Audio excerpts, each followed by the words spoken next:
ఈ బేస్మెంట్ కట్టాక అయితే ఆ మందిరం కడతాం కదండి, ఆ మందిరం దాన్ని నువ్వే కట్టండి, ఈ కానుకలు అవి అట్లతో వ్యవస్థయో వస్తే అట్లతో కట్టండి.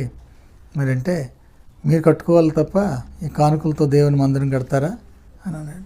అయితే కట్టుకుంటామంటే మరి ఇదే కదా కావాల్సింది, డబ్బులు ఉంచేసి మీరు కట్టుకుంటే మీరు తీసుకెళ్ళిపోయి కట్టండి, లేదంటే డబ్బులు ఆపేసి ఇది రైస్ ఇంకా ఏవో కాయగూరలు అవి వస్తున్నాయి కదా ఇవి పట్టుకెళ్ళిపోండి, మాకొద్దు, నాకేం అక్కర్లేదు, చేయండి అని చెప్పి ఆయనతంటే ఆ సేవకులతో కూడా చెప్పాను. చెప్తే బాగా చెప్పాడు కదా పాస్టర్ కుర్రాడు, అలా చేయండి అంటే అలాగైతే నేను రాను, నేను చేయను అన్నాడు. సర్లే మీ ఇష్టం, రాకపోతే రాకపోయారులే అని చెప్పేసి అంటే అప్పుడు ఆయన ఆగిపోయాడు. ఆగిపోతే కొద్దికాలం వచ్చాడు, ఆదివారాలు వచ్చి అవి తీసుకెళ్తుండేవాడు. అయితే ఇలాగ మందిరం కట్టాలనేసరికి ఆయన కోపగించుకొని మానేస్తాడు.